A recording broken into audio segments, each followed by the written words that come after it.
Dünya dar oldu bana, ömrümü uğruna verdin, daha ne diyeyim. Bir kader mahkumu gibi düştüm zindana, dilime kelepçe vurdun, daha ne diyeyim. Ne dedim sen gittin, dünya dar oldu bana, ömrümü uğruna verdim, daha ne diyeyim. Bir kader mahkumu gibi düştüm zindana, dilime kelepçe vurdum, daha ne diyeyim. Ne diyeyim, söyle bana ne diyeyim. Kalmadı bir yerim, nerelere gideyim.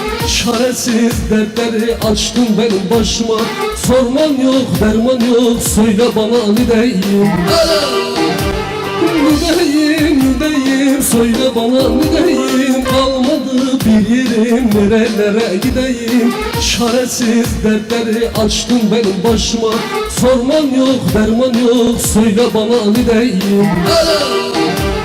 Çipime, çipime, azim gira çipime, bandım tüneyi, valla azidim buma. Giderdi esharım, inan bıkardımıma, khaltine şabru, tunnavi takdirime.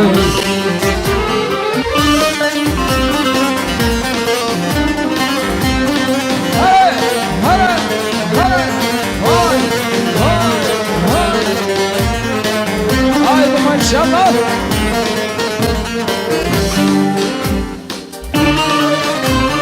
Ana.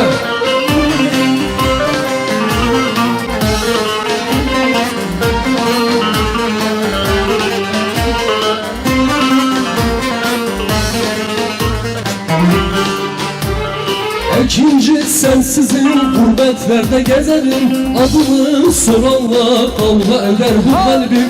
Gittiğin yollarda kimi görsem kızarım.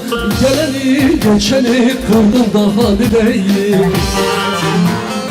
İkinci sensizim, gurbetlerde gezerim. Adını soranla kavga eder bu kalbim. Gittiğin yollarda kimi görsem kızarım. Geleni geçeni kırdım, daha ne diyeyim. Ne diyeyim, söyle bana ne diyeyim. Kalmadı bir yerim, söyle bana ne diyeyim. Çaresiz dertleri açtım benim başıma, sorman yok, derman yok, söyle bana ne diyeyim. Şimdi alkışlarınızla işte. Çipime, çipime, azi kerra çipime, bandıkın tüneyi, valla azidim buma. Giderdi esharım, inabı kadınıma, halkine şabru, tunnavi derdime. Ne diyeyim, söyle bana ne diyeyim. Kalmadı bir yerim, nerelere gideyim. Çaresiz dertleri açtım benim başıma, sorman yok, derman yok, söyle bana ne diyeyim. Vay vay vay vay. Haydi maşallah.